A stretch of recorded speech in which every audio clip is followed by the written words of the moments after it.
বিসমিল্লাহির রহমানির রহিম।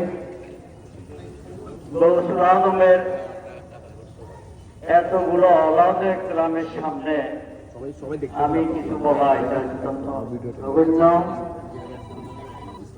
আমি কি বলবো, আমি গৌসুল আজম দরবারের একজন গোলাম।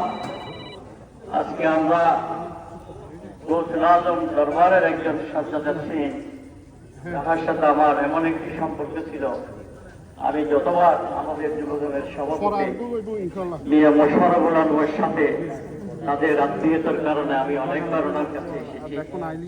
উনি আমাদের জন্য দোয়া করেছেন, একটি কথাই বলছেন, গৌসুল আজম দরবার, এই দরবারে যারা আছে তাদেরকে যেন আমরা যেন খেদমত করতে পারি, সেজন্য দোয়া করবেন। আজকে উনি আমাদের মাঝ থেকে বিদায় নিয়েছেন। আমি তার আত্মার মাগফিরাত কামনা করি।